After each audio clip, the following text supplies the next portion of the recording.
श्री गुरुभ्यो नमः. नमस्कार. जागतिक नृत्य दिनाच्या तुम्हा सर्वांना मनःपूर्वक शुभेच्छा. आपल्या सर्वांच्या गुरु पंडिता मनीषाताई साठे यांच्या ह्या लेक्चर सिरीजमध्ये तुम्हा सर्वांचं मनापासून स्वागत. माझं नाव शांभवी दांडेकर. मी मनीषाताईंची मुलगी आणि शिष्य आहे. आपल्याला सगळ्यांनाच असं वाटत असतं की आपल्याला आपल्या गुरूंच्या सहवासात जास्तीत जास्त वेळ मिळावा, त्यांच्यासमोर जास्तीत जास्त वेळ नाचता यावं, त्यांच्याकडनं शिकता यावं आणि त्याच्या व्यतिरिक्त त्यांच्या अनुभवातून आपल्याला काही शिकता यावं, काही ऐकता यावं. म्हणजे थोडक्यात काय की आपल्याला सतत आपल्या गुरूंचा सहवास मिळावा. आणि खरोखरच आज कोविडच्या या गेल्या संपूर्ण वर्षभरामध्ये हीच एक गोष्ट आपल्या सगळ्यांसाठी अवघड होऊन बसलेली आहे. पण बघा, माणूस म्हणून आपण इतके चिवट आहोत, इतके चिकट आहोत की आपण हार पत्करलेली नाही. आणि ह्या आपल्याला उपलब्ध असलेल्या तंत्रज्ञानाचाच उपयोग करून आपण आज मनीषाताईंच्या सहवासाचा लाभ घेणार आहोत. मनीषाताईंच्याकडनं ह्या लेक्चर सिरीजमध्ये आपण वेगवेगळ्या विषयांवरती मोलाचं मार्गदर्शन घेणार आहोत. आणि ही सुंदर कल्पना आपल्या पुढे प्रत्यक्ष रूपामध्ये आणण्यामध्ये जिचा मोठा सहभाग आहे ती मनीषाताईंची विद्यार्थिनी कीर्ती कुरंडे. हिचं मी सगळ्यात पहिल्यांदा अभिनंदन करते. कारण आपल्याला सगळ्यांना माहिती आहे की छान छान कल्पना आपल्याला सगळ्यांनाच सुचत असतात, पण त्या प्रत्यक्षात आणण्यासाठी तो जो एक फॅक्टर लागतो तो कधी कधी राहून जातो आणि मग कल्पना या फक्त कल्पनाच राहतात.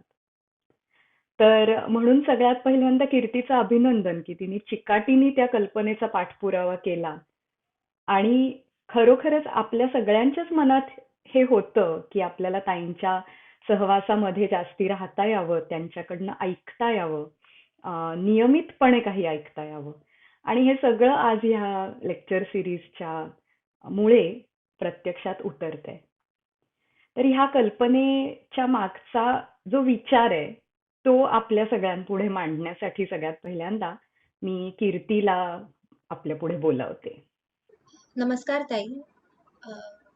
सो तू म्हणाली तसंच की ताईंकडनं नियमितपणे काही गोष्टी ऐकता याव्यात, याच विचारातून ही सिरीज अरेंज करावीशी वाटली.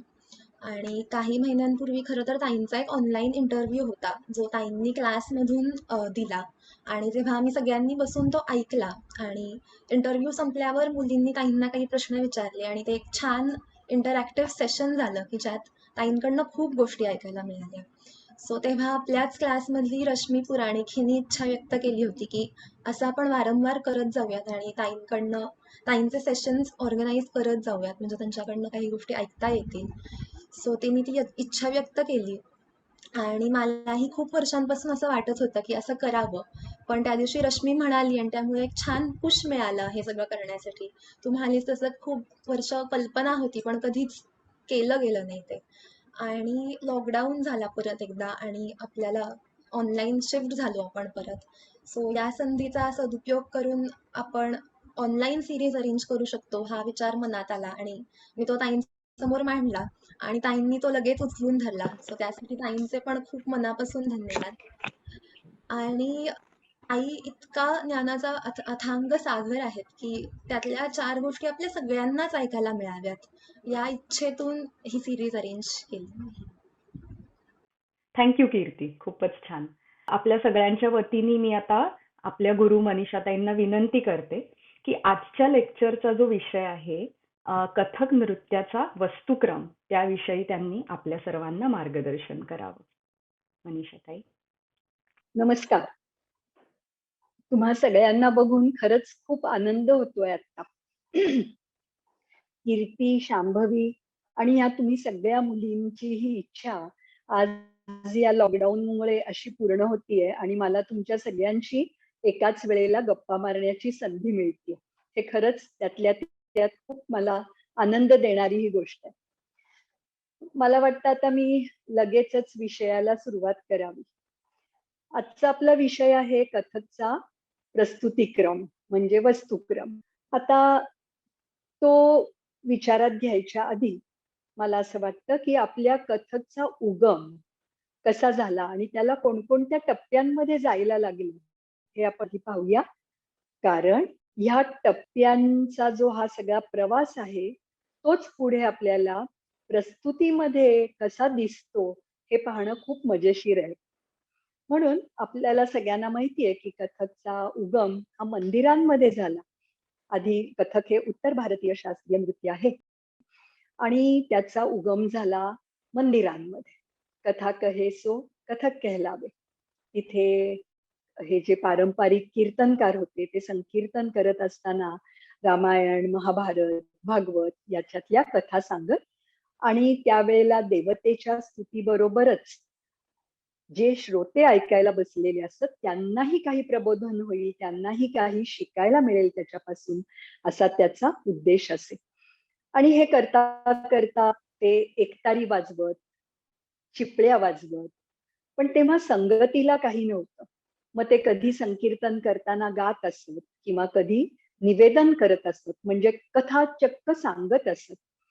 पण ह्या सगळ्याचा मेळ घालता घालता त्यांना असं जाणवलं, की आपण साथीला काही मृदंग, मंजिरा, छोट्या झांजा अशी काही जर वाद्य घेतली तर आपलं कीर्तन अजून रंगतदार होईल. आणि म्हणून मग त्यांनी काय केलं, ह्या साथीबरोबर नृत्य करायला, कीर्तन करायला सुरुवात केली. आणि मग एखादी कथा संपली, की चालीमध्येच बरं का, धा ते धा, धा ते धा, धा ते धा अशी ते तोड द्यायची. आणि मग ते जे कथानक चालू असेल त्याचा एक प्रसंग संपला. मग तेच धातीधा चालू असताना ते पायही मारायचे. प्रसंगी ते पायात छोटे घुंगरू बांधायचे आणि त्यामुळे त्या घुंगरांच्या आवाजाने ती तोड आणिक शार्प व्हायची. आणि हे जे बाकीचे आता मंजिरा वाजवणारे लोक किंवा मृदंग वाजवणारे लोक होते, हेही ती तोड जोरात उचलून धरायचे, की प्रेक्षकांना कळायचं की संपला आता हा प्रसंग. आता कीर्तनकार दुसऱ्या विषयाकडे येणार. तर ह्या अशा गोष्टीतून ती रंजकता वाढत गेली. आणखीन संकीर्तन हे अतिशय काय म्हणतात त्याला, प्रेक्षकांना, श्रोत्यांना आवडेल अशा स्वरूपाचं होत गेलं. याचा मूळ हेतू जरी देवतेचं स्तवन असा जरी असला, तरी जेव्हा श्रोत्यांचं रूपांतर प्रेक्षकांमध्ये व्हायला लागलं, तेव्हा त्याच्यात थोडे थोडे डान्स एलिमेंट्स यायला लागले. मग ती जी हातातली एकतारी असे, तीच प्रसंगी तलवार होईल, तीच प्रसंगी भाला होईल, तीच प्रसंगी छोटं बाळ होईल. म्हणजे असं त्या एकतारीचाच उपयोग ते कीर्तनकार बोलता बोलता अशा वेगवेगळ्या पद्धतीने करू लागले. पण तुम्हाला सगळ्यांना माहितीये की माहिती असेलच की कथक हे आपल्या भारतातलं एकमेव नृत्य असं आहे की जे सगळ्या राजकीय संकटांना तोंड देत देत त्यांनी आपला प्रवास केला. कारण हे उत्तर भारतातलं नृत्य आहे आणि मोगल काय किंवा इतर प्रांतीय आक्रमण काय ही सगळी उत्तरेतून होत गेली आणि त्यामुळे कथकला या राजकीय संक्रमणांना फार तोंड द्यायला लागले. आणि मग जेव्हा हे मुघल आले भारतामध्ये, तेव्हा त्यांनी सगळी मंदिरं नष्ट केली. त्यामुळे हे जे संकीर्तनकार होते त्यांना आश्रयच राहिला नाही. त्यांचं रोजचं जे काही संकीर्तन करत असत आणि त्यामुळे देवापुढे जे काही जमा होत असे पुंजी, त्याच्यावर त्यांची रोजीरोटी चालत असे. पण तेच बंद झाल्यावर त्यांना राजांच्याकडे आश्रय घ्यायला लागला आणि अशा रीतीने हा प्रवास मंदिरातून दरबारांमध्ये गेला. मग फक्त ह्या संकीर्तनकारांनी हिंदू राजांच्याच दरबारात आश्रय घेतला का? तर असं काही नाही. त्यांनी मुघल राजांच्या दरबारात सुद्धा आश्रय घेतला. तिथे राजनर्तिका होत्या, त्यांना शिकवलं. तिथे काय झालं, तिथे निरनिराळे इतर जे कलाकार होते, पारसी कलाकार होते, निरनिराळ्या राज्यातले कलाकार होते, ह्यांच्या सगळ्यांच्या इंटरॅक्शनमुळे, वैचारिक देवाणघेवाणीमुळे ह्या नृत्याला एक ठराविक साचेबद्ध असं स्वरूप यायला लागलं. आणि त्यामुळे तालांग जे कथकचं असतं, जे आपण मांडतो, ती जे वैशिष्ट्य असतात आपली, ही जी बाजू आहे ही सगळी दरबारामध्ये जास्ती प्रमाणामध्ये अभ्यासली गेली आणि त्यामुळे त्याच्या देवाणघेवाणीमुळे कथकला एक वेगळा स्तर मिळाला. निरनिराळ्या राजांच्याकडून फरमाईशी होत असत. त्या फरमाईशींमुळे या सगळ्या नर्तनाला किंवा कलात्मकतेला, सृजनाला एक वेगळी दिशा मिळाली. आणि दिशा मिळाली मग ती कशी काय म्हणजे का मिळाली? तर फक्त काहीतरी निर्माण करायचं या हेतूनी कलाकार काम करत होते का फक्त? तर फक्त असं नव्हतं. त्या उत्तम केलेल्या कलात्मकतेला राजांकडनं बक्षिसी मिळत असे. आणि या बक्षिसाला पात्र होण्यासाठी हे सर्व कलाकार अगदी जीव तोडून आपापल्या कलेमध्ये काम करत असत आणि जेणेकरून राजाच्या प्रशंसेला पात्र होऊ आपण असं बघत असत. आणि म्हणूनसाठी एकापेक्षा एक वरचढ गोष्टी अशा या दरबारांमध्ये होत गेल्या. मग मुघल दरबारांमध्ये वेगळ्या प्रकारे त्याची वाढ झाली. हिंदू दरबारांमध्ये, राजांच्या दरबारामध्ये वेगळ्या प्रकारे वाढ झाली. मग ती कशी झाली? तर ह्याच्यात मुघल राज्यांमध्ये काय झालं की त्याच्यामध्ये थोडंसं विलासी असं वातावरण असल्यामुळे ठुमरी, गझल याला जास्ती वाव मिळाला. भजन किंवा देवदेवतांवर आधारित अशी याला सगळ्याला हिंदू दरबारांमध्ये, हिंदू राजांच्या दरबारांमध्ये स्थान मिळालं. आपोआप त्याची डिव्हिजन झाली आणि तालांग मात्र दोन्हीकडे अगदी एकाच वरचढ ठरेल अशा रीतीने ते बहरलं. मग त्याच्यामध्ये कसा कसा अभ्यास झाला काय ह्या डिटेल्स मध्ये न जाता मी आता पुढे अशी जाते की दरबार परंपरा अशी रूढ झाली आणि त्याच्यानंतर आपण म्हणूया की ब्रिटिश काळामध्ये हे नृत्य अगदी लयाला गेलं. त्याला कुठलंही समाजात स्थान नव्हतं, राजकारणांच्या मनामध्ये स्थान नव्हतं आणि त्याला नाच अशी एक म्हणत असत आणि त्याला अगदी हीन दर्जा दिला गेला. त्यामुळे झालं काय की इथे जे हे कलाकार होते आणि त्यांच्यापैकी जे स्वतःवर विश्वास असणारे होते त्यांनी ही कला टिकवून ठेवली. आणि त्यामुळे जेव्हा ब्रिटिश काळानंतर जेव्हा भारत स्वतंत्र झाला आणि रंगमंच उपलब्ध झाला कथकला, तेव्हा ह्या नर्तकांनी परत दुसऱ्या दृष्टीने अभ्यास सुरू केला रंगमंचावरच्या आविष्काराच्या दृष्टीने. आणि जो माझ्या दृष्टीने आपल्या आजच्या विषयाला हा खूपच धरून आहे की त्यांनी केवढी स्थित्यंतर पाहिली. त्याच्यापैकी अनेकांनी पहिल्यापासून स्थित्यंतर पाहिली, अनुभवली, ऐकली. तुम्हाला माहिती आहे कथकला लिखित ग्रंथ नाही, खूप ग्रंथ झाले पण ते नामशेष झाले आणि त्यामुळे कथकची परंपरा ही मौखिक परंपरेवर आधारित आहे. आणि ही जी काही मौखिक परंपरा आहे ती गुरुमुखातून आलेली परंपरा आहे. सो गुरुनी त्याच्या विद्यार्थ्याला सांगायचं, या विद्यार्थ्याच्या साधनेने तो गुरु झाला, त्यांनी त्याच्या पुढच्या विद्यार्थ्यांना सांगायचं. असं करत करत ही जी काही विद्या होत आहे किंवा कला किंवा ह्या काही घटना आहेत ह्या आत्ताच्या विद्यार्थ्यांपर्यंत पोचत आहेत. आता आता आपला जो विषय आहे की प्रस्तुती कशी, रंगमंच कथकची प्रस्तुती कशी असते, कशी असावी, तर ह्याचे मी माझ्यासाठी आता बोलण्यासाठी 3 भाग केलेत. माझा पहिला भाग आहे त्याच्यामध्ये मी सांगणार आहे की पूर्वीच्या काळची प्रस्तुती कशी होती. मग दुसऱ्या भागात मी सांगणार आहे की काळाप्रमाणे कशी बदलली गेली प्रस्तुती. आणि तिसरा भाग जो असणार आहे तो माझ्या मते आदर्श प्रस्तुती कशी असावी. असे 3 टप्पे आपण आत्ताच्या माझ्या बोलण्याचे करूया.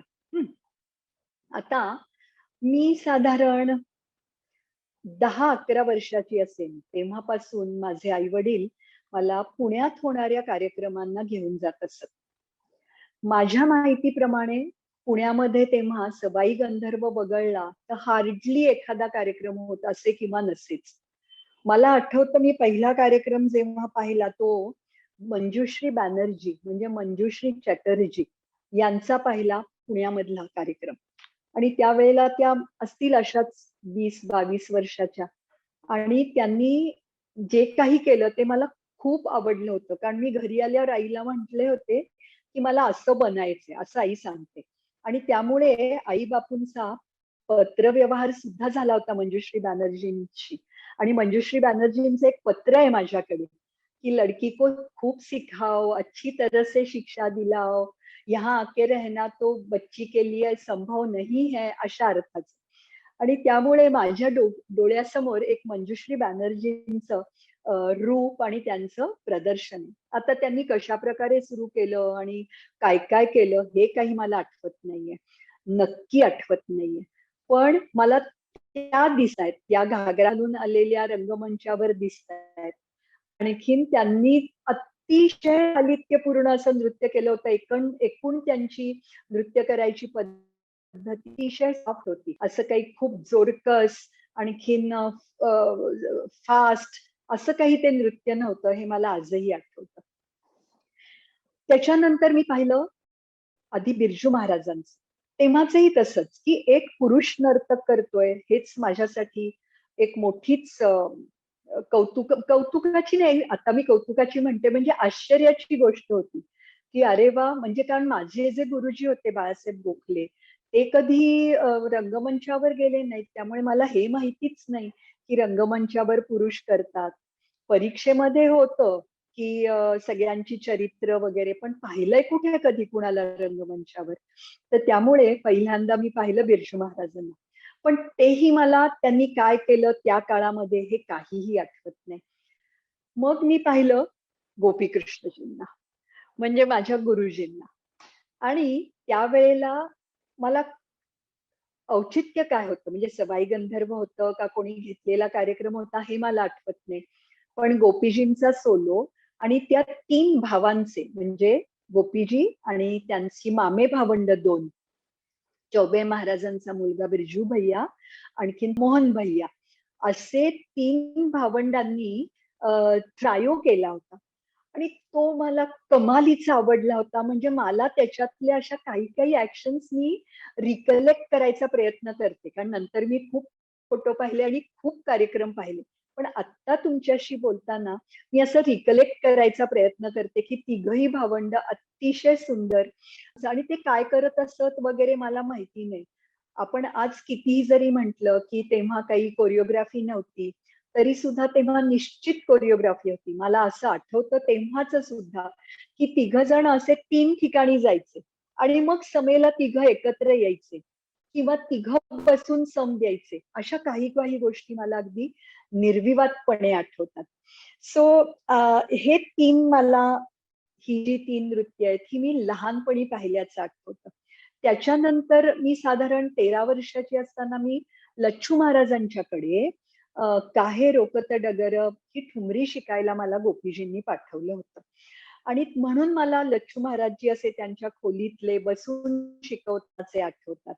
आणखीन तेव्हा त्यांचे डोळे बोलायचे इतके, त्यांचं चेहरा बोलायचा, अगदी निरागस होते ते, कारण चांगल्यापैकी ते वृद्ध होते, तोंडात दात नव्हते आणि त्यामुळे असं इतकं असं छोटुकलं पण होतं त्यांच्या चेहऱ्यामध्ये.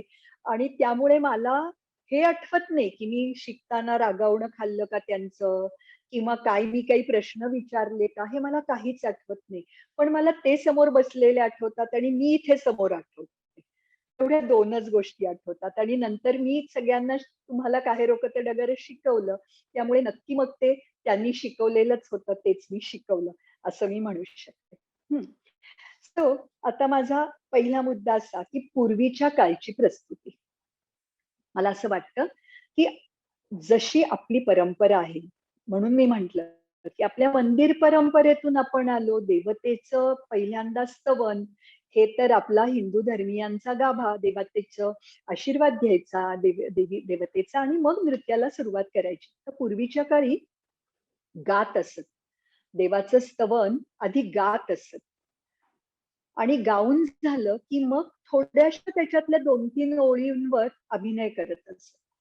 आता हे मी कोणाचं पाहिलंय तर मी पाहिलेलं नाहीये, हे मी ऐकलंय डॉक्टर पुरू दाधीजींच्याकडून.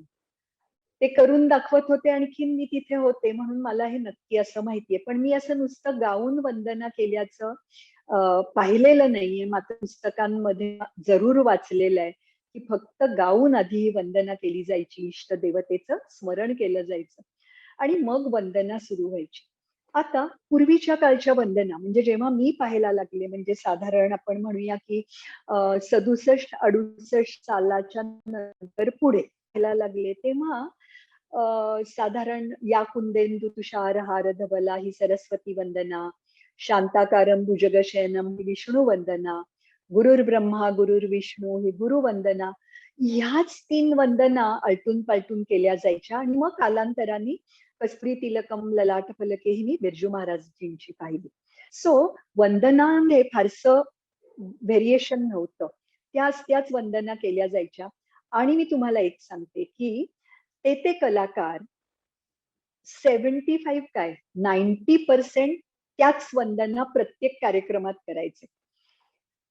असंही मी अगदी छाती ठोकपणे सांगू शकते की खूप असं त्यांना नाही वाटायचं की आता आपण ही वंदना केली, मग आता पुढच्या वेळेला ही करू, मग पुढच्या वेळेला ती करू, असं काही फार नसायचं. कारण ती वंदना म्हणजे आपल्या इष्टदेवतेचं स्मरण, इष्टदेवतेचं पूजन असा भाव कदाचित मनामध्ये असेल आणि म्हणूनसाठी त्याच वंदना मी पाहिल्याचं मला स्मरण. आता वंदनेनंतर मग तालपक्ष, हे पण अगदी पूर्वापार चालू आलेली पद्धत. मग ह्या तालपक्षामध्ये अधिकतर म्हणजे परत 90-95% फक्त त्रितालच असायचा आणि 100% विलंबित लयीनी तो सुरू व्हायचा. आता याच्यामध्ये विलंबित लय एकदा घेतल्यानंतर असं रंगमंचावर येण्यासाठी उठाण वगैरे अशी काही पद्धत नव्हती.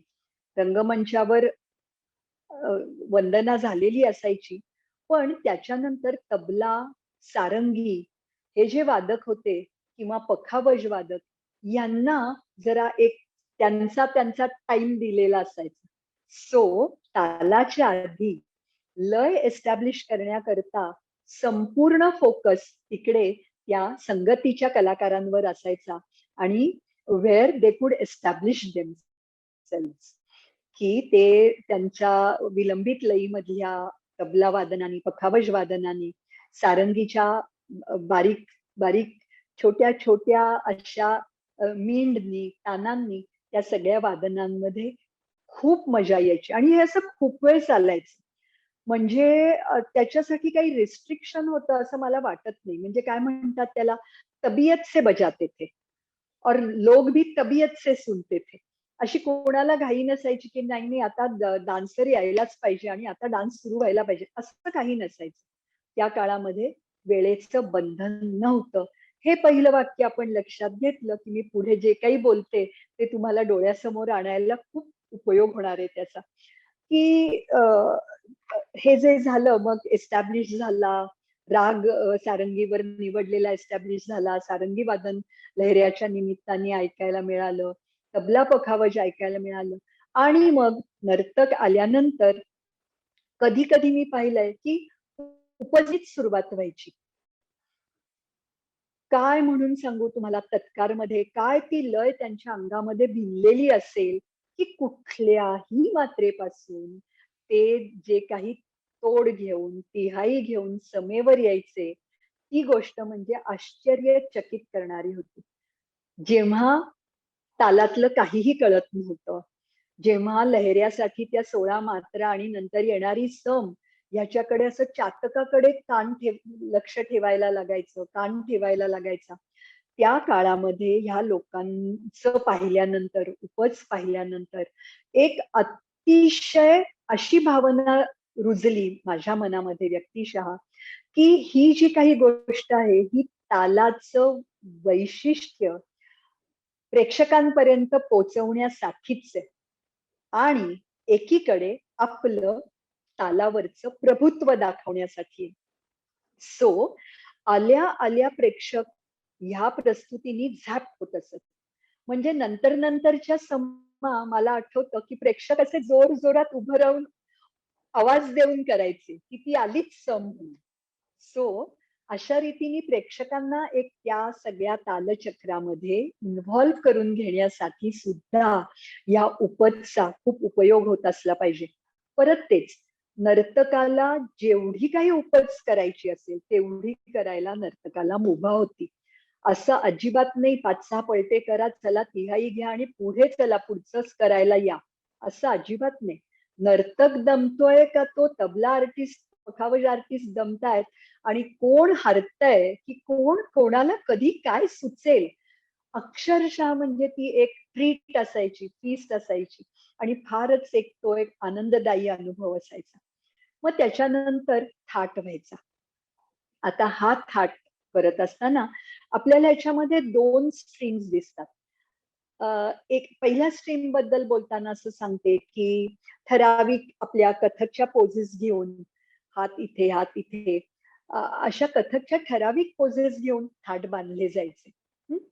पण परत असंच की वेळेचं बंधन नव्हतं, त्यामुळे खंड दाखवण्यासाठी, लहराचा आनंद घेण्यासाठी आणि त्या तालामध्ये आणि काही उठाणं निरनिराळी कुठूनही सुचतायत आणि त्याच्यावर वेगवेगळे पवित्रे, वेगवेगळे पोझेस घेऊन कलाकार उभा राहतोय आणि परत उभा राहिल्यानंतर परत तो डोल, शरीराचा डोल, मानेचा डोल, भुवया, कलास या सगळ्यांनी इतकं सुंदर रीतीने तो थाट सजवतोय असं मी पाहिलेलं आहे. याच्यामध्ये मी मगाशी म्हटलं तसं की जयपूर चे लोक याच्यामध्ये अनगिनत उठे. म्हणजे कसं की आपण म्हणतो ना की ता थई ता ता थई ता ता थई ता, हे एक छोटस उठाण झालं आपल्याला पोज घेण्यासाठीच. तर असं कुठल्याही मात्रेपासून सुरू करून लंब चौड उठाण करून परत त्याच्यामध्ये थाटाची पोज घेतल्यानंतर वेगवेगळ्या चाली करून हे त्यांच्या थाटचं वैशिष्ट्य होतं. आणि म्हणून जयपूरचा थाट म्हणजे प्रचलित असलेल्या गतनिकासकडे विचार नेणारा असायचा, कारण त्याच्यामध्ये चालही असायची आणि ही चाल बघताना त्या चाल म्हणजे त्या चालीचा दौल असायचा, प्लस कसक मसक असायचं, प्लस निरनिराळे पवित्रे असायचे. हे जे काही होतं हे फार छान होतं. परत गोईंग बॅक की ह्याला वेळेचं बंधन नव्हतं. तुम्ही नाव ऐकलं असेल आदरणीय दमयंती जोशीजी, ह्या 45 मिनिटं फक्त थाट करायचे आहे. त्यांनी त्यांच्या मुखातून सांगितलेलं आहे की कमीत कमी 45 मिनिटं मी फक्त थाट करायची आणि ह्याचं उदाहरण त्यांनी आपल्याला इकडे पुणे विद्यापीठामध्ये दिलेलं आहे. आणि ते सुद्धा आता आपण ज्याला विलंबित लय म्हणतो ना, त्याच्यापेक्षा खूप अतिविलंबित लयीमध्ये त्या करायच्या. आणि किती तो थाट पेलायला अवघड असेल मला सांगा. आणि मग त्याच्यामध्ये त्या शरीराचा डोल तर करायच्याच, पण एक असं एक वेगळं एक्सप्रेशन द्यायच्या. मला आठवतं इथे पुणे विद्यापीठात त्यांचं पाहिल्याचं, तर त्याच्यामध्ये कसं थोडस एक काहीतरी सांगू बघायच्या, जे मी इतरांचं नाही पाहिलं.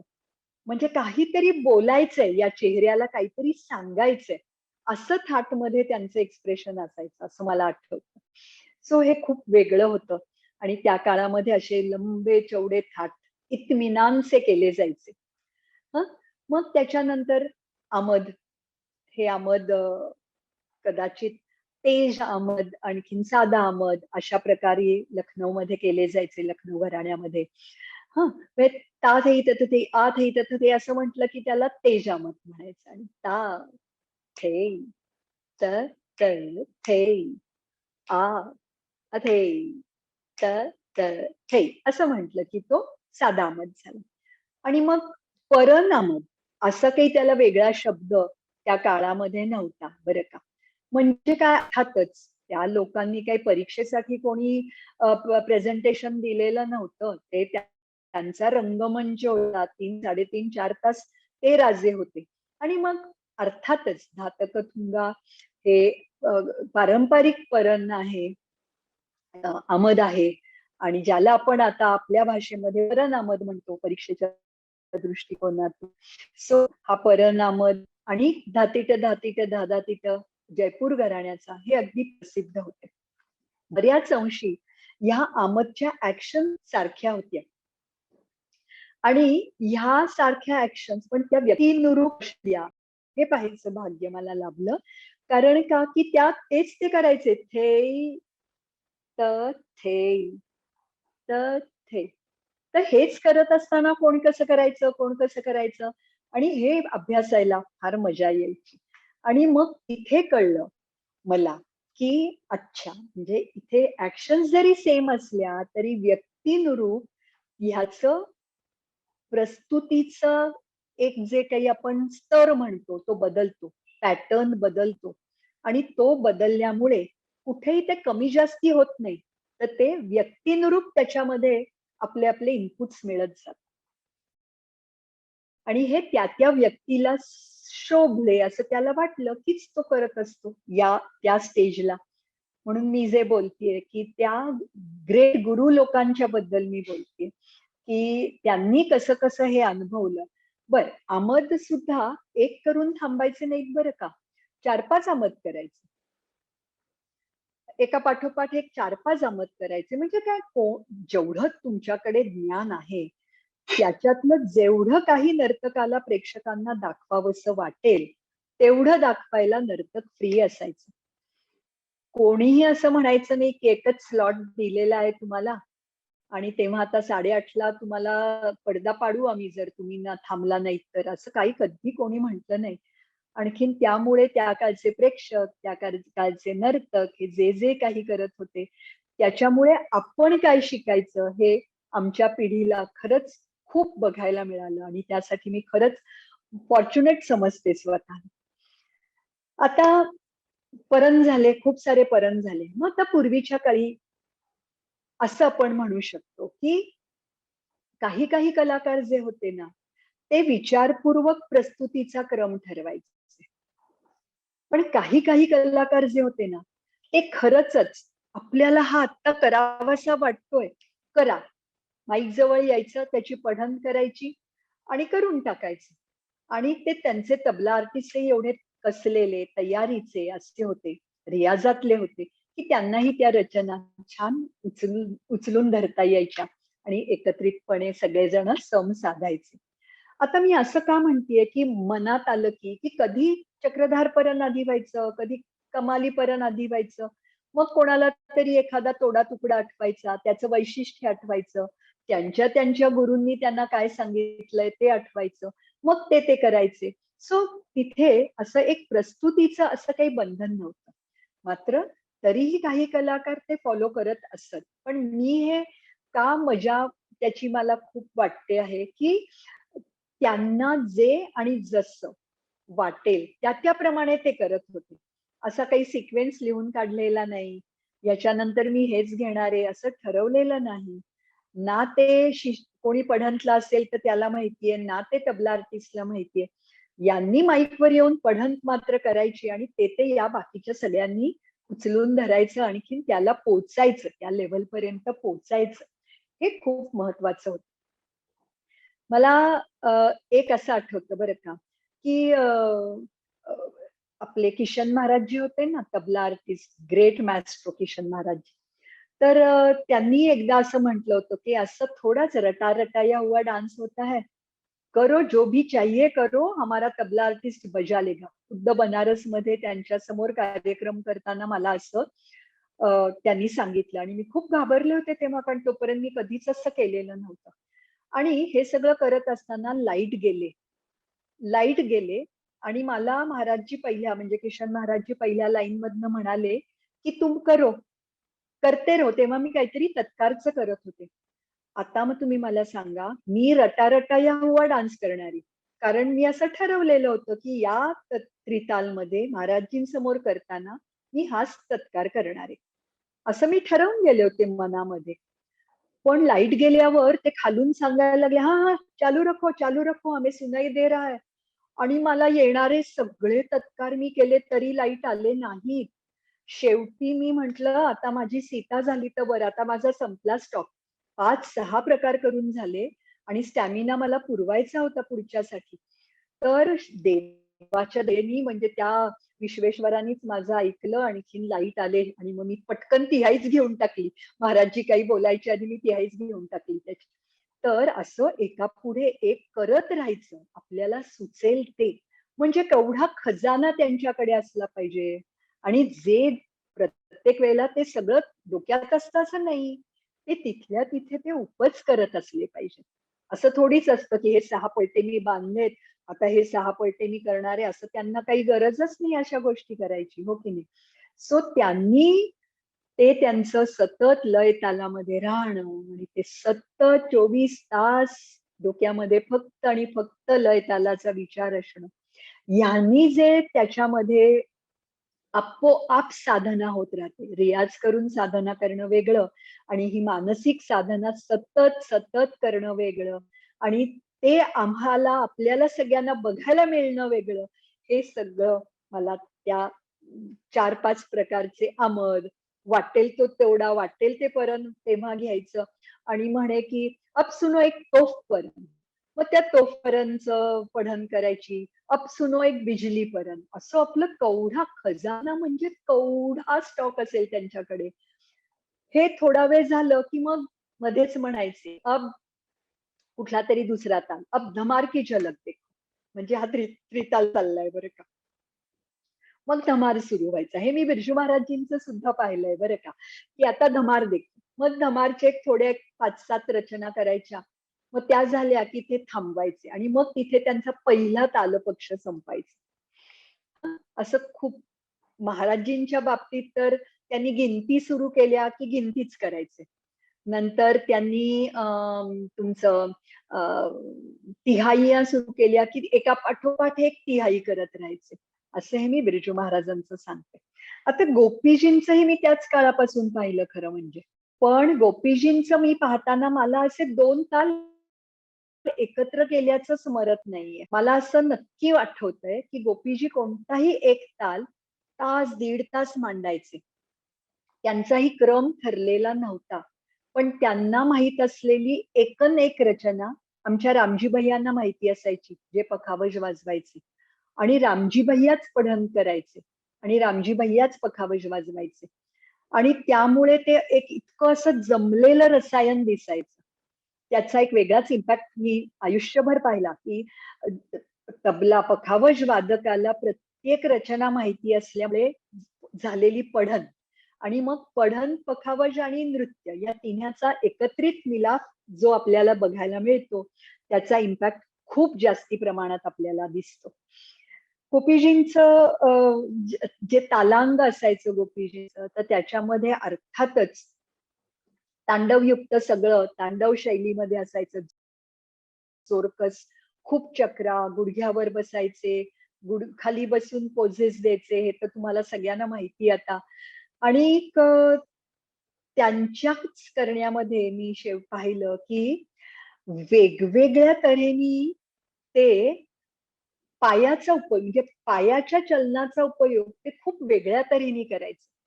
म्हणजे फक्त धातीर कीटक एवढा शब्द असेल तर त्याला सगळेच पाय ते भरून टाकायचे त्या तेवढ्या अवकाशात. धातीर कीटकच्या अवकाशात ते बसतील तेवढे पाय मारायचे. आणि एक घुंगरांचा एक सतत एका पाठोपाठ एक येणारा भरीव आवाज, हे त्यांच्या तालाच्या प्रस्तुतीचं एक वैशिष्ट्य होतं.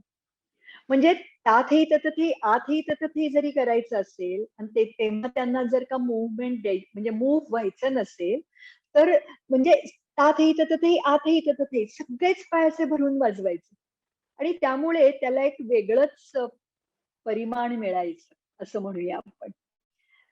सो तालाची प्रस्तुती झाली की की वेळ येते ती अभिनय पक्षाची. आता या अभिनयामध्ये थोडस मागे जाऊया.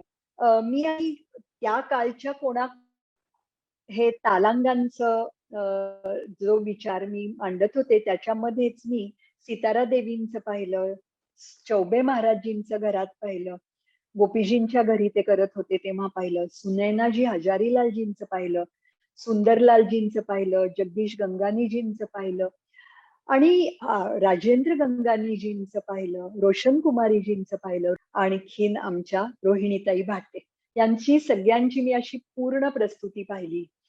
समारोहांमध्ये पाहिली अर्थात. आणि त्यामुळे ते 3-3.5 तासांचं असं होत नव्हतं, पण तास, दीड तासांची अशा या सगळ्या प्रस्तुती होत्या. आणि त्यामुळे एकंदर ताल प्रस्तुतीचं स्वरूप जे होतं ते मी म्हटलं तसं की मनाला येईल ते करण्याची प्रवृत्ती खूप अधिक जास्ती होती. की ऑडियन्स बघायचा, ऑडियन्सला काय पाहिजे, त्यांना हे कळतंय, मग त्यांना अजून काहीतरी इंट्रिकेट दाखवावं, त्यांना हे आवडतंय, मग चला अजून एक या प्रकारची रचना त्यांना ऐकवावी. अशा प्रकारचं वातावरण असल्यामुळे, वेळेचं बंधन नसल्यामुळे त्या काळामध्ये तालाची प्रस्तुती अशी होत असे. मग आपण वळूया अभिनयाच्या प्रस्तुतीकडे. आता मगाशी म्हटलं त्याप्रमाणे की ठुमरी आणि भजन हे दोन अगदी महत्वाचे, आणि गतभाव तिसरा प्रकार, हे 3 प्रकार अभिनयासाठी केले जायचे. आता माझे गुरुजी हे कधी ठुमरी किंवा भजन करत नसत, पण ते गतभाव करत असत. त्यांचा जटायू मोक्ष, पूतना वध, नायिका भेद हे सगळे जे गतभाव होते त्यालाही वेळेचं बंधन नव्हतं. त्या जटायूला मनसोक्त उडावंसं वाटत असेल आधी, रावण सीतेला घेऊन जाताना दिसायच्या आधी, तर तो उडत असे. रावणाला त्या जटायूला पाहून मारायच्या आधी अजून त्याला त्याला वीरश्री दाखवायची इच्छा होत असेल, तर रावण वीरश्री दाखवत असे. म्हणजे मला म्हणायचंय काय की त्या अभिनयाला सुद्धा काही मर्यादा नव्हती. 2 आवर्तनात तिकडे करायचा, 2.5व्या आवर्तनात पळता घेऊन जटायू दाखवायचा असा प्रकार नव्हता. आणि त्यामुळे तो अभिनय करत असताना सुद्धा एक प्रकारची उत्स्फूर्तता होती. त्यांना तेव्हा जे वाटेल, जे भावेल, जे करावंसं वाटेल, ऑडियन्सचा रिस्पॉन्स ज्याप्रमाणे असेल त्याप्रमाणे, अधिक तर त्याच्यामध्ये काही बारकाईया दाखवाव्याशा वाटत असतील तर त्याप्रमाणे दाखवायला पूर्णपणे मुभा होती. आणि असे मी गोपीजींचे हे तिन्ही चारी द्रौपदी वस्त्रहरण गोपीजी करायचे, फार सुंदर करायचे. गोपीजींचा अभिनय हा थोडा नाट्याधिष्ठित होता आणि त्यामुळे तो प्रेक्षकांमधल्या प्रत्येक माणसापर्यंत पोचायचा, असं गोपीजींच्या बद्दल मी छाती ठोकपणे सांगू शकते. गोपीजींनी आपल्या प्रस्तुतीला त्याही काळामध्ये खूप वेगवेगळी वाद्य घेतली होती. मोठी गॉंग घेतली होती, चेंडा घेतला होता, नंतर सतार, बासरी तर असायचीच पखावज तालाबरोबर. ऍज अगेन्स्ट दॅट बिरजू महाराजजी, आणखीन आपल्या रोहिणीताई यांचा अभिनय हा खूप सटल होता. महाराजजींचा अभिनय ते करत जेव्हा असत तेव्हा मी त्यांची खंडिता नायिका खूप पाहिली आहे, काहे अब तुम आये हो. आणि ते करत असताना म्हणजे परत आपण म्हणतो की अभिदा, लक्षण आणि व्यंजन किंवा शब्दार्थ, वाक्यार्थ आणि भावार्थ ह्या गोष्टीकडे न जाता त्यांना काहे अब तुम आये हो असं म्हणताना ज्या वयाचा कृष्ण वाटेल त्या त्या वयाचा कृष्ण दाखवत अनेक अनेक वेळा ती ओळ ते गात असत, ते करत असत. पहिल्यांदा महाराजजी ती ठुमरी गायून दाखवत असत माईक समोर येऊन, आणि त्यानंतर हरिभाई म्हणून त्यांचे जे हार्मोनियम वादक आणि गायक होते, तर ते त्यानंतर महाराजजी मागे गेले करायला की ते हरिभाई सुरू करत असत. आणि बेसचा आवाज या दोघांचा इतका सारखा असे की महाराजजी केव्हा थांबले आणि हरिभाईंनी केव्हा गाणं उचललं हे त्यांना कळत नसे. सो माझा म्हणण्याचा मतलब असा आहे की जितक्याही वेळा जशाही प्रकारे संचारी करायची असेल तशी महाराजजी संचारी करत असत. पुढची ओळ जर असेल तर ते माईक समोर यायचे, पुढची ओळ गाऊन दाखवायचे, मग पुढची ओळ सुरू व्हायची. सो सगळी एक ठुमरी घेतली करायला म्हणून ती सगळी एका पाठोपाठ एक केली पाहिजे असं काही नाही. ते यायचे, गायचे. गाण्यामध्ये ते सुद्धा इतके माहीर होते की लोकांना त्यांचं गाणंही ऐकायचं असायचं. मग लोक खूप वाहवा द्यायला लागले तर महाराजजी अजून गायचे आणि मग परत इत्मिनानचे मागे जाऊन पुढच्या ओळीवरचा अभिनय सुरू व्हायचा. अशा प्रकारे ही अभिनयाची पद्धत होती. पण मग बेबीताईंचं जेव्हा आम्ही पाहिलं तेव्हा त्याला मात्र एक चौकट होती, शिस्त होती त्यांच्या अभिनयाच्या प्रस्तुतीला सुद्धा. म्हणजे त्यांनी संचारी काही कमी केल्या का नाही, पण त्या सगळ्या अशा चौकटीत बसवल्या की कुठेही त्याला बाधा येणार नाही. एकदा एक विषय सुरू केला की शेवटपर्यंत जाऊन त्या काव्याचा एंड जिथे करायचा आहे, समाप्ती जिथे करायची तिथेच त्याची समाप्ती होईल. अशा प्रकारे अतिशय त्यांचं ते केही कारण सुंदर हात जल्यो, ते त्याच्यामधली मुग्धा नायिका किंवा ऐसे राम जगत हितकारी हे माझ्या डोळ्यासमोरून अगदी जात नाहीयेत, इतका त्यांचा अभिनय खोलवर होता. तर हा असा इत्मिनानसे केलेला अभिनय होता. वेळेची बंधनं नाहीत. मी परत परत हे का सांगतेय, की ही त्या काळची, पूर्वीच्या काळची प्रस्तुती जी होती ना, तर ती करायला कलाकाराला स्वतःच्या उत्स्फूर्ततेला, आविष्काराला वाव देणारी होती. आणि म्हणूनसाठी तिथे कुठलंही नियमांचं बंधन नव्हतं. तुम्हाला जे पाहिजे ते, जसं पाहिजे तसं, पण आम्हाला कला दाखवा. आणि नर्तकाला असं वाटायचं की मी आता किती दाखवू आणि किती न दाखवू. ओके. सो त्याच्यानंतर बरेच जण अभिनय पक्षामध्ये, गतभावचा मी उल्लेख केला, भजनचा, ऐसोराम सारखा भजनचा उल्लेख केला. हे सितारा देवीजी वगैरे हे शंकरांवर रिलेटेड असं करायचे. सो गंगावतरण आणि ठुमकी चलत रामचंद्र अशी भजनं सितारा देवींची फार प्रसिद्ध होती. हे जयपूर घराण्याचे जे सगळे लोक होते ते मोठे मोठे कवित करायचे आणि त्याच्यातून आपल्या अभिनयाची प्रस्तुती करायचे. निरनिराळी भजनं तर होतच असत, पण त्याच्याशिवाय परत कधीही कोणीही आवर्त घेतल्याचं मला आठवत नाही. जितकं जसं आपल्याला आता हे सुचलं हे करा, आता हे सुचलं हे करा, म्हणजे कित्येकदा ठुमरी झाली मग आता हे भजन पहा, असंही मी पाहिल्याचं मला आठवतं.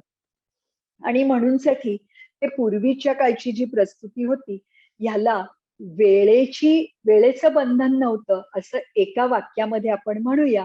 आणखीन त्याचा जेवढा आनंद आता मला बोलताना घेता आला तेवढाच तो तुम्हाला मिळाला असेल असं सांगून आता मी दुसऱ्या त्या माझ्या टप्प्याकडे वळणार आहे.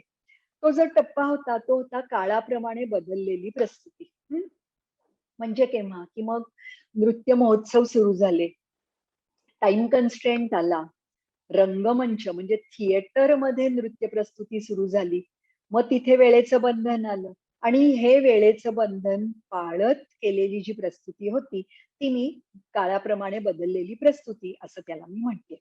पण म्हणून कथकच्या प्रस्तुतीच्या एका नियमाला काही बाधा आली का? तर नाही आली. वंदना, ताल आणि अभिनय असं सगळेजणच करत असत.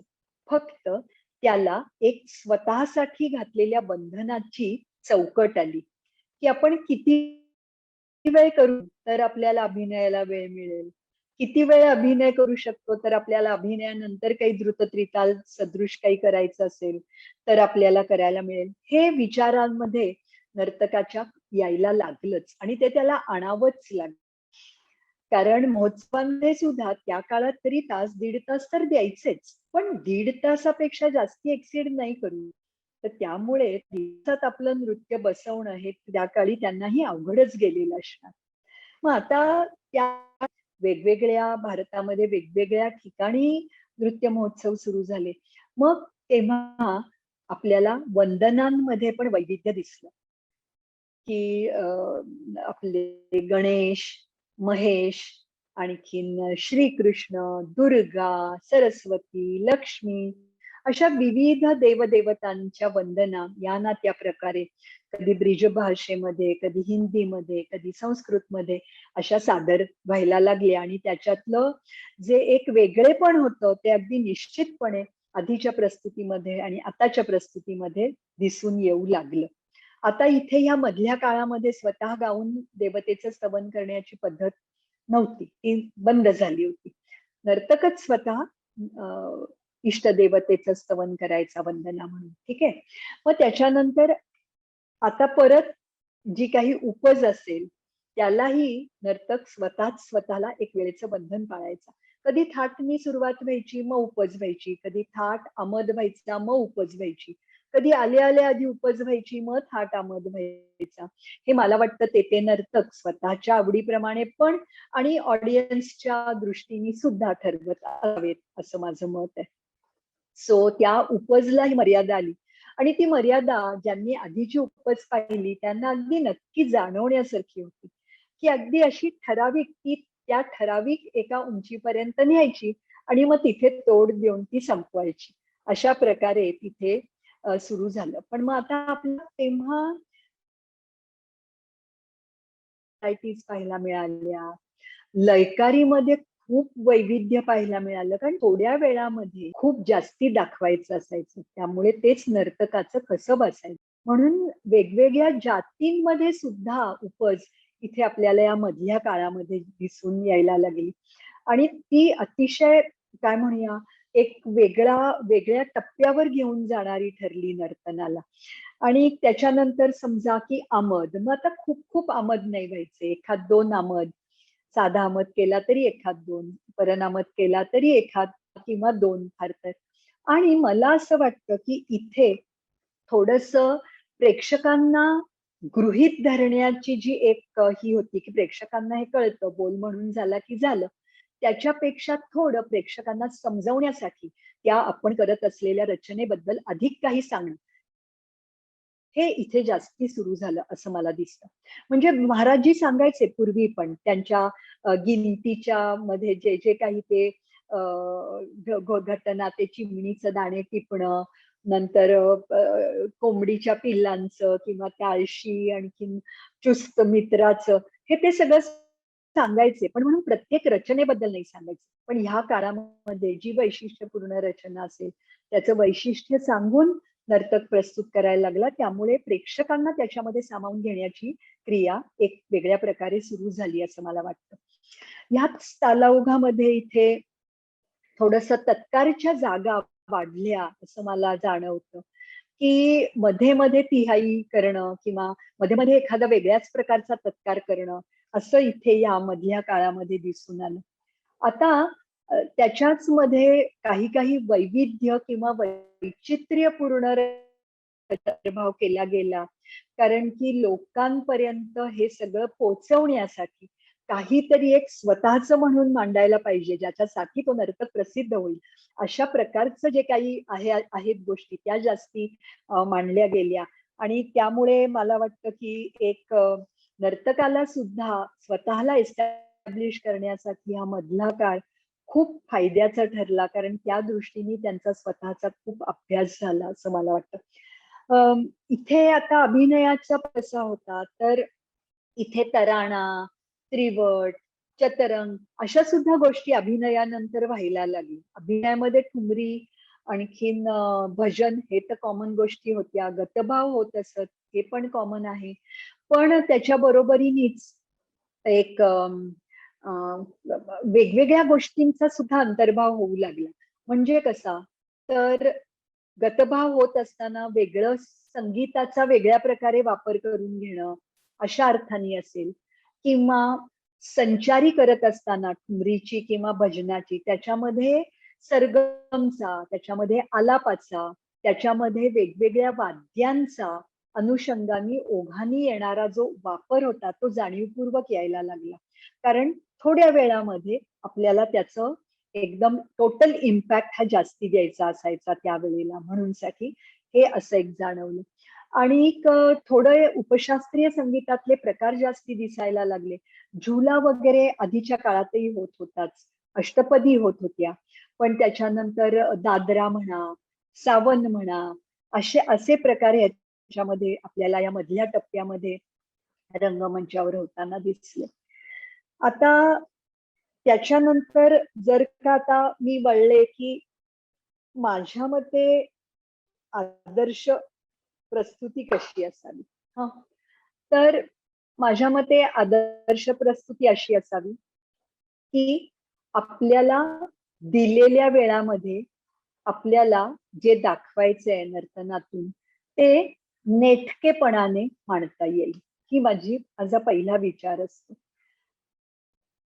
दुसरा विचार माझा असा असतो की माझे जे प्लस पॉइंट्स आहेत ते माझ्या थोडक्या वेळामध्ये मी मांडू शकले पाहिजे.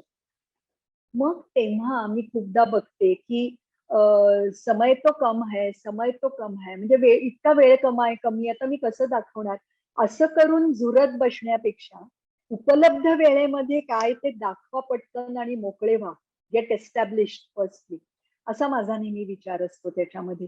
सो जास्ती तालाधिष्ठित वंदना करण्याकडे माझा जास्ती कल असतो अशा वेळेला. मग तालामध्ये सुद्धा क्रमाक्रमाने रंगत येईल अशा प्रकारे मी रचना शोधते.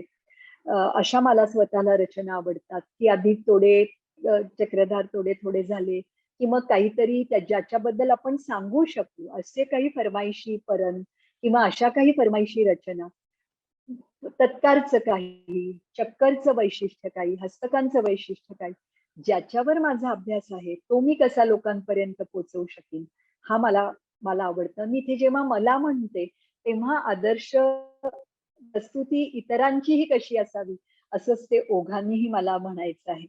तसंच तालाच्या बाबतीत सुद्धा, की सॉरी, अभिनयाच्या बाबतीत सुद्धा, की एक ताल निवडल्यानंतर तो, सॉरी मी परत थोडीशी मागे जाते. तालाच्या बाबतीत एक ताल निवडल्यानंतर त्या तालामध्ये समग्रपणे तुम्हाला प्रस्तुतीता आली पाहिजे, मांडता आली पाहिजे. आधीच्या लोकांना येत नव्हती असं नाही, पण त्यांचा त्रितालवर इतका विश्वास होता आणि इतका तो त्यांच्या रंध्रात भिनलेला होता, की इतर कुठलाही ताल केला तरी परत त्रिताल केल्याशिवाय त्यांना बरंच वाटायचं नाही. त्यांना आपण माणसात आलो असं वाटायचं नाही, त्यांना आपण काही नृत्य केलं असं वाटायचं नाही. अशा अर्थाने मी म्हणतेय. आणि म्हणून मला स्वतःला असं वाटतं, की एक ताल निवडावा आणि तो छान प्रकारे तो मांडावा. त्याच्यानंतर अभिनयाच्या बाबतीत विचार करताना सुद्धा आपण कोणासाठी कार्यक्रम करतोय हे जर का आपण विचारात घेतलं, त्याचं ऑकेजन, की महोत्सव आहे का सेमिनार आहे का लेक्चर डेमॉन्स्ट्रेशन आहे, तर काय आहे, म्हणजे आपल्या समोरचा ऑडियन्स जो आहे त्याला काय आवडेल, त्याला काय आवडेल म्हणण्यापेक्षा त्याला काय कळेल, आणि त्याला ते कळण्यासाठी आपण खालच्या दर्जाला जायची गरज नाहीये.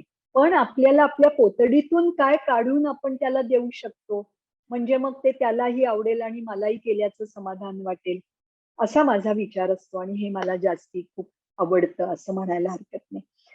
म्हणजे एकाच वेळी असं आहे ना, ते काहीतरी कालिदासांचं आहे का ग, की नाट्यम भिन्न रुचैर्जनस्य बहुधाप्येकम समाराधनम, तसं तिथे मला नृत्यम घालावंसं वाटतं. नृत्यम घालून नाट्यम भिन्न रुचैर्जनस्य बहुधा, नृत्यम भिन्न रुचैर्जनस्य बहुधा एकम समाराधन. एकाच वेळी नृत्य असं असावं की एकाच वेळी जाणकारांचं पण आणि सर्वसामान्य रसिकांचं पण तो एक प्रबोधनही करू शकेल, त्यांना आश्वस्तही करू शकेल आणि त्यांना आनंदही देऊ शकेल. सो समअप करायचं जर झालं तर मला असं वाटतं, की पूर्वीच्या काळची, अगदी पूर्वीच्या काळची, म्हणजे मी लहान असतानाची प्रस्तुती कशी होती, की तो पण एक छान असा फुलांचा गुच्छ होता. पण मग तो फुलांचा गुच्छ कसा होता, की मला दिसलेली सगळी चांगली फुलं त्याच्यामध्ये होती आणि असा तो फुलांचा गुच्छ होता. मग नंतरच्या काळामध्ये कसं वाटतं, की तोही फुलांचाच गुच्छ आहे, पण तो जाणीवपूर्वक, विचारपूर्वक केलेल्या फुलांचा गुच्छ आहे, की मलाच पिंक टू रेड अशीच फुलं पाहिजेत बरं का, किंवा मला आज याच साईजची फुलं पाहिजे, असा प्रत्येकाने विचारपूर्वक केलेला, जाणीवपूर्वक केलेला असा तो फुलांचा गुच्छ मधल्या काळात होता.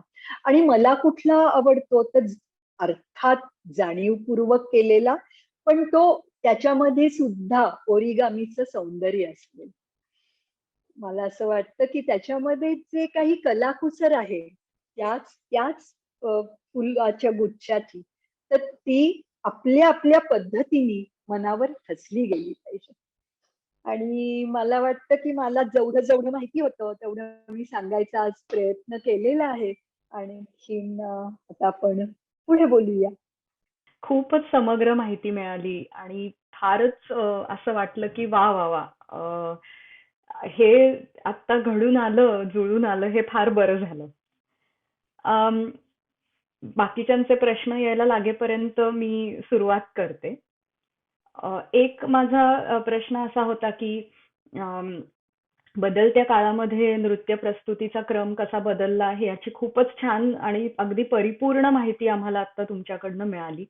पण ह्याच्यामध्ये त्या त्या वेळच्या काळाचं रिप्रेझेंटेशन करणाऱ्या कंटेम्पररी रचना, म्हणजे जो एक प्रवाह उदयशंकरांच्या काळामध्ये सुरू झाला, तर तो प्रवाह शास्त्रीय म्हणजे कथक नृत्याच्या प्रस्तुतीमध्ये कसा रिफ्लेक्ट झाला किंवा झाला नाही झाला, आणि कंटेम्पररी रचनांचं केव्हापासनं त्या इन्क्लूड व्हायला लागल्या आपल्या प्रस्तुतीमध्ये, आणि त्याच्याच बरोबर दुसरं आहे की कोरिओग्राफीचं किंवा ग्रुप प्रेझेंटेशनचं महत्व केव्हा कसं वाढलं आणि त्याचा समावेश प्रत्यक्ष नृत्य प्रस्तुतीमध्ये केव्हापासनं व्हायला लागला, ह्याच्याबद्दल जर थोडं ऐकायला मिळालं तर.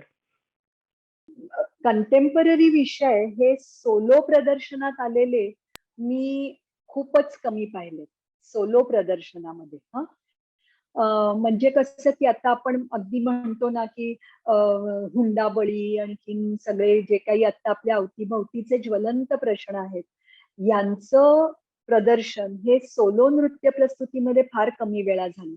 गोपीजींसारखे गोपीजी मला वाटतं होते की जेव्हा चांद्रयान गेलं आणि नील आर्मस्ट्रॉंग चंद्रावर उतरला हे त्यांना विंगेमधून कोणीतरी सांगितलं आणि मग त्यांनी ते मुद्रा करून सांगितलं मुद्रेने की तेवढं फक्त की असं असं चंद्रावर यान उतरलं आणि सगळे सुखरूप आहेत आणि नील आर्मस्ट्रॉंगनी पहिलं पाऊल चंद्रावर ठेवलं हे त्यांनी अभिनयातून दाखवलं.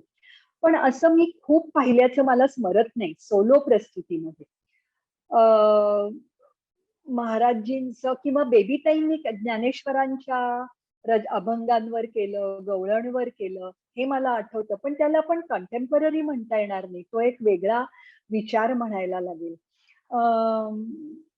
माझ्या आठवणीत कंटेम्पररी सोलो मध्ये काही कुणी फारसं केलेलं नाही.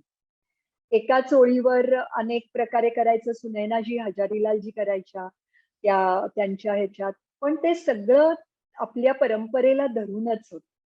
पण तुझा दुसरा प्रश्न असा आहे की समूह नृत्याचं केव्हा याच्यामध्ये यायला लागलं, तर मला आठवतं त्याप्रमाणे लेट 60s मध्ये 65-66 पासून याच्यावर खूप चांगलं काम व्हायला लागलं.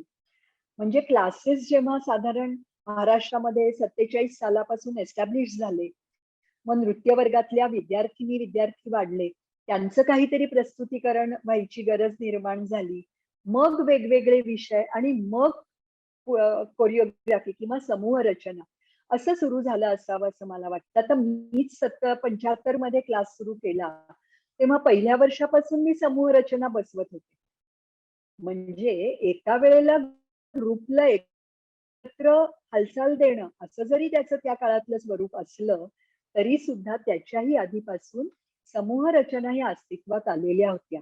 पण त्या प्रेझेंटेशनचा अविभाज्य घटक आयोजकांची मागणीच तशी असेल तर मात्र जो सोलो परफॉर्मर असेल तो आपल्या परफॉर्मिंग युनिटला घेऊन जायचा आणि मग त्याची प्रस्तुती होत असे समूहासह. प्रश्न यायला लागलेत तर एक एक प्रश्न मी हा. वाचते.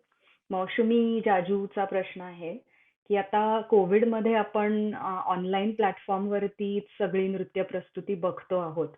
तर ऑनलाईन प्लॅटफॉर्म मध्ये म्हणजे जेव्हा कॅमेरा हाच प्रेक्षकाचा डोळा आहे, तर त्यावेळेला जास्ती ताकदीने कथकची प्रस्तुती व्हावी यासाठी तुमच्याकडनं आम्हाला काय सूचना मिळतील किंवा सल्ले मिळतील?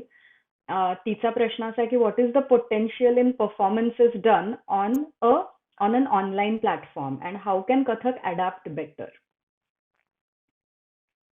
मला हा प्रश्न खूप आवडला कारण मी कालच कोणाला तरी सांगत होते की प्रश्न आपण जोरकस नृत्य करायचा नाहीये, आपण जोरकस नृत्य करतोच. म्हणजे आपण तेव्हाच कॅमेऱ्यासमोर जातो किंवा आपण तेव्हाच प्रेक्षकांसमोर जातो जेव्हा आपण नृत्य करायला तयार असतो.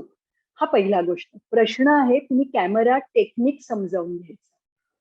तो आत्ता अभ्यासाचा विषय आहे की तुम्ही किती कॅमेऱ्याच्या पुढे आलात म्हणजे तुमची फेशियल एक्सप्रेशन पॉवरफुल दिसणार आहेत. See every time you are not going to get a videographer for your shooting, so you yourself do everything, right? तुम्ही तुमचा कॅमेरा ठेवणार तिथे, सो ऑटोमॅटिकली ते एक कॅमेरा शूट होणार. अशा वेळेला तुम्हाला कॅमेऱ्यापासूनचे डिस्टन्सेस ठरवून घेतले पाहिजेत, त्याचा तुम्ही अभ्यास केला पाहिजे. हा एक आता खूप महत्वाचा माझ्या मनातला विषय आहे की किती तुम्ही पुढे येऊन आता मला फक्त बस दाखवला तरी चालेल, पण मला कोणाला तरी बोलवायचंय आणि मला एवढंच दाखवायचं, मग ते दाखवताना मी कॅमेऱ्याच्या किती जवळ आलं पाहिजे, हा अभ्यासाचा विषय आहे तुमचा. तुम्हाला स्टेजवरचं नक्की माहिती आहे सगळं, पण कॅमेऱ्याचं टेक्निक आता शिकून घ्यायची गरज आहे.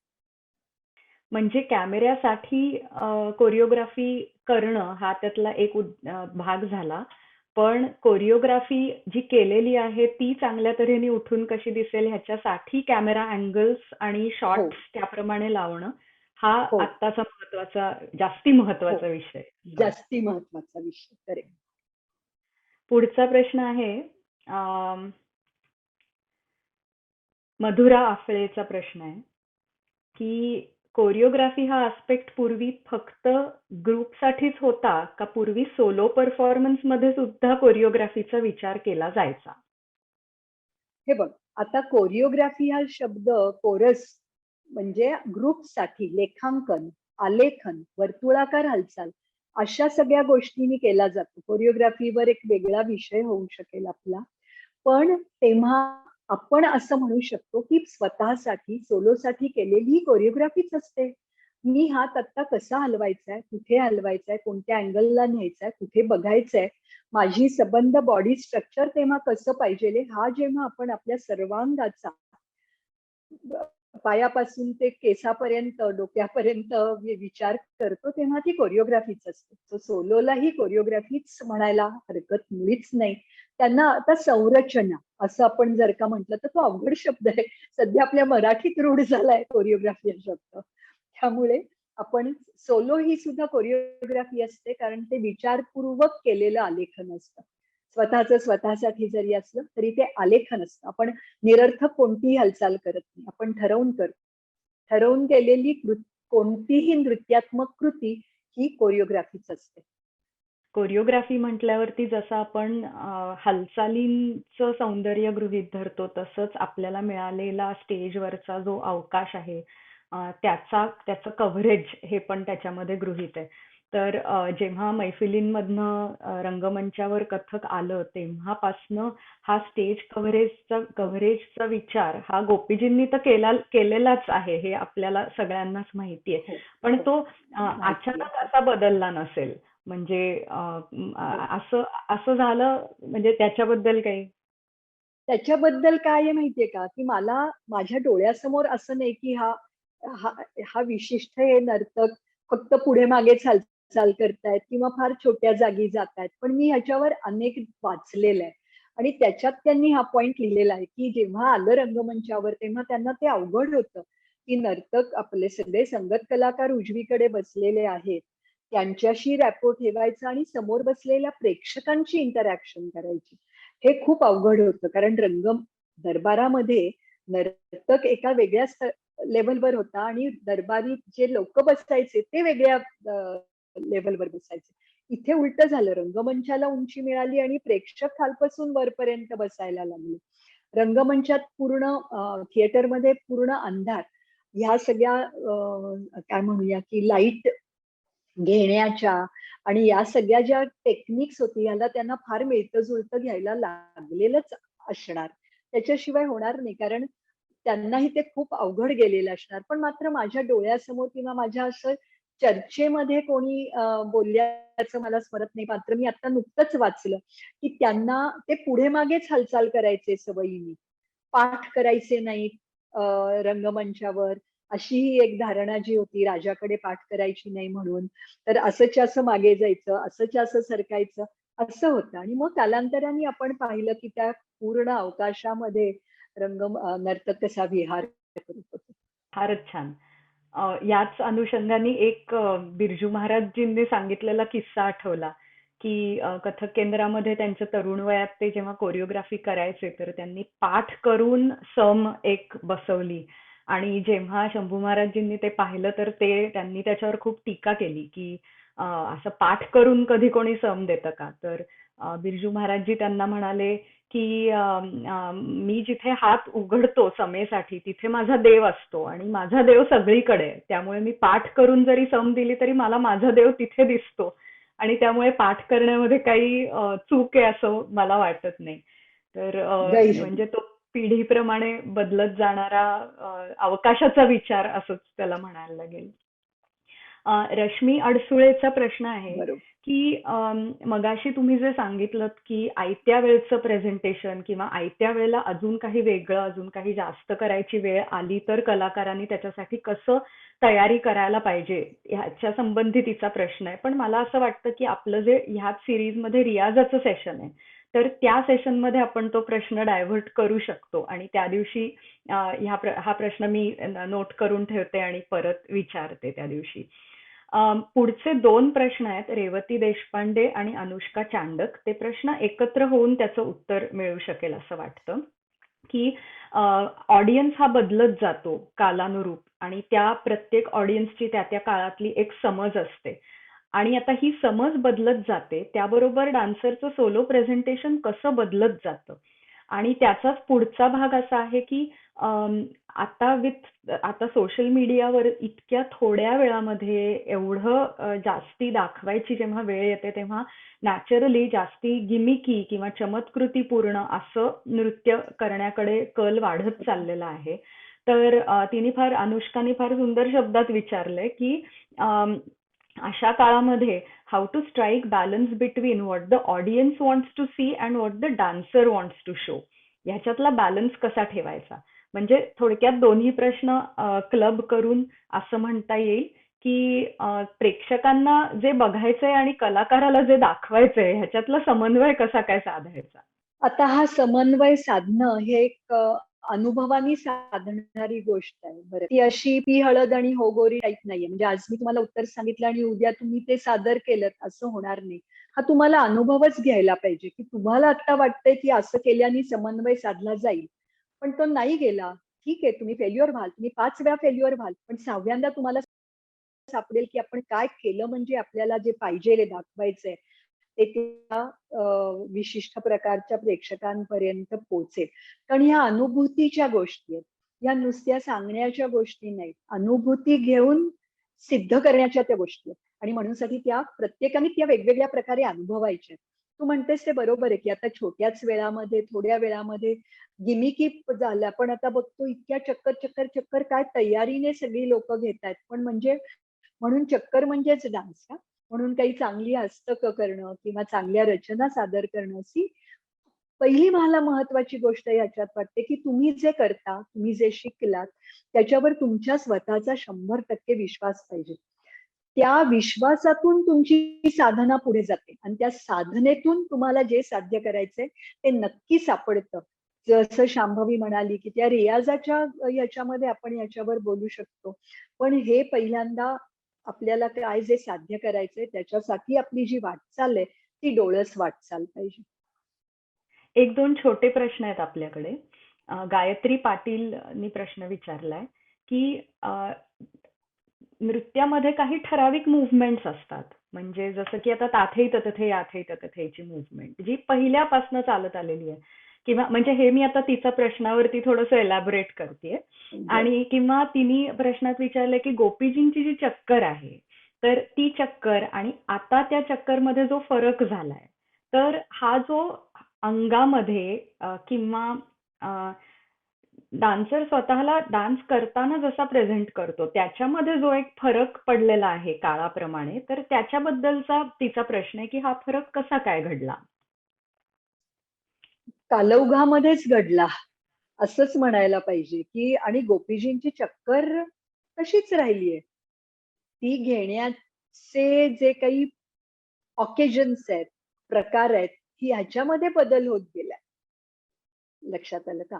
मला असं वाटतं की ते ते तसंच हे सगळं प्रकरण आहे तेच आहे. त्याच्यामध्ये स्पीड आला असेल, त्याच्यामध्ये वेगवेगळ्या गती आल्या असतील. म्हणजे कसं गती इन द सेन्स काय म्हणायचंय मला त्याच्या जागा बदलल्या असतील. त्याच्यामध्ये आणि काही इनपुट्स आले असतील. हे येणं महत्वाचं आहे आणि हे यायला पाहिजे. तरच ती कला प्रवाही असं आपण म्हणतो की नाही. ते महत्वाचं आहे. पुढचा प्रश्न वल्लरीचा आहे की तुमच्या प्रेझेंटेशनमध्ये खूप व्हरायटी दिसते. ज्या बंदिशी किंवा जे पीसेस तुम्ही निवडता, इव्हन ताल जे प्रस्तुतीसाठी निवडता आणि रेपिटिशन नसते कधीही. तर हां, काही काही पीसेस जे ऑडियन्सचे खूप लाडके आहेत, जसं की नायिका भेद, तर ते पीसेस सोडले तर नॉर्मली तेच तेच परत परत केलं जात नाही. तर ह्या इतकी variety, what is the inspiration behind showing this variety? Inspiration म्हणजे I should thank my family for that, की त्यांनी आधीच्या लोकांचं खूप कथक पाहिलं होतं आणि बरेचदा तेच तेच करताना त्यांनी पाहिलं होतं आणि त्यामुळे दे ऑलवेज इन्सिस्टेड की तू वेगळंच केलं पाहिजेस. एका ठिकाणी दुसऱ्यांदा कार्यक्रम असेल तर पहिल्यातलं काहीही करायचं नाही. हेच माझ्यावर त्यांनी केलेले संस्कार आहेत आणि ते मी फॉलो केले. त्यामुळे मला असं वाटतं की प्रत्येक वेळेला मला वेगळं करायला आपोआपच सुचतं किंवा मी तसं सुचवून घेते आणि ठरवते की मी काय करायचंय. आता नायिका भेद सारखा आयटम आपण पाहिला तर तो प्रेक्षकांच्याच कधी कधी काय म्हणतात त्याला, त्यांनी सुचवतात ते आणि ते करायला भाग पडतात आणि तो अगदी एक मास्टरपीस आहे. जसा सगळ्याच कलाकारांचा असतो बरं का असा एखादा मास्टरपीस, की तो त्यांना करायलाच लागतो. त्यांची इच्छा असो नसो तो त्यांना करायलाच लागतो आणि ते प्रेक्षकांसाठी म्हणून त्यांनी करावंही असंही मला वाटतं आणि म्हणूनसाठी पण हे वेगवेगळं करण्यामागे सगळे 100% श्रेय माझ्या आईला, विमलाबाई साठे यांना आणि माझे पती राजस साठे यांना जातं, हे निर्विवाद. ह्याच्यावर एक फॉलोअप प्रश्न माझा आहे आणि मग एक अनुष्काचा पण एक प्रश्न आहे, की दरवेळी वेगवेगळ्या रचना करणं हा एक भाग आणि एकच रचना दरवेळी वेगवेगळी करणं हा दुसरा भाग. तर ह्याच्यात थोडीशी कंपॅरिझन आणि नवीन ऑडियन्स दरवेळी समोर असताना कलाकारांनी काय करावं? कसा चॉईस करावा? दरवेळेला नवीन प्रस्तुती प्रत्येक कार्यक्रमासाठी करावी का एकच प्रस्तुती जी वेगवेगळ्या कार्यक्रमांमध्ये तशीच काही शिक्के मारल्यासारखी होत नाही, त्याच्यात काही ना काहीतरी फरक तर पडतोच. या दोन्हीचं जरा, कारण की परफॉर्मन्समध्ये जर का ठरवायचं असेल एखाद्या तरुण कलाकाराला की आपण नक्की काय प्रेझेंट करायचंय, तर कसं ठरवावं? म्हणजे प्रत्येक कार्यक्रमामध्ये समज आता एक भजन आहे आणि ते 4 सलग कार्यक्रम आहेत कुठल्या तरी एका कलाकाराचे 4 वेगवेगळ्या शहरांमध्ये, की जिथे संपूर्णपणे वेगळा ऑडियन्स असणार आहे. तर एकच भजन 4 वेळेला जरी केलं तरी ते त्या कलाकारासाठीही दरवेळेला काही ना काहीतरी वेगळी अनुभूती घेऊन येणार आहे. आणि इनफॅक्ट म्हणूनच आपण बघतो की बऱ्याच कलाकारांचे ठरलेले पीसेस असतात की जे ते बऱ्याच वेळेला रिपीट करतात किंवा वर्षानुवर्ष तेच केले जातात. आणि आता आपण आधी जे डिस्कस केलं की रिपीट न करणं, ह्याची तुलना थोडीशी करता येईल का?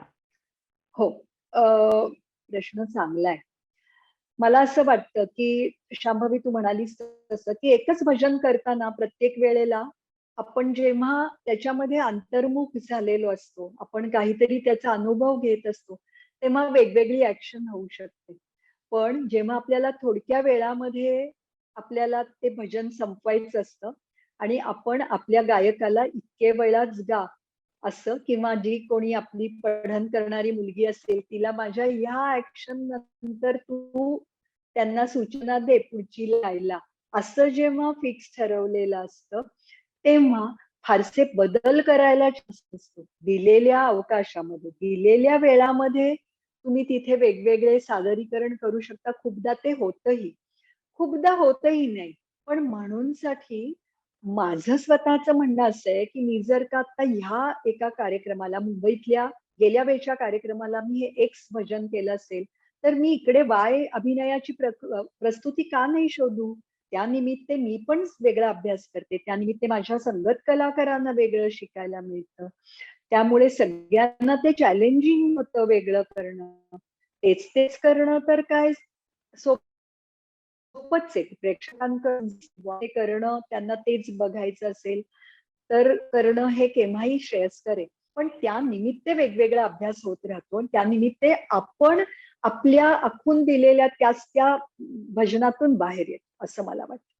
आणि असे आता म्हणजे आपण म्हणतो की बरं, अनुष्काचा प्रश्न आहे, तिच्याच शब्दात विचारते मी, की सम डान्सर्स हॅव देअर ट्रेडमार्क कॉम्पोजिशन्स और presentations as a part of their performance. Like some dancers present भाव संचलन in different speeds even on stage. हे पण मला ऐकायला आवडेल की हे सम डान्सर्स म्हणजे कोण आहेत की जे भाव संचलन नेहमी करतात. कारण मी फक्त आई तुझं पाहिलेलं आहे आणि त्याच्या आधी गोपीजी करायचे हे मी ऐकलेलं आहे.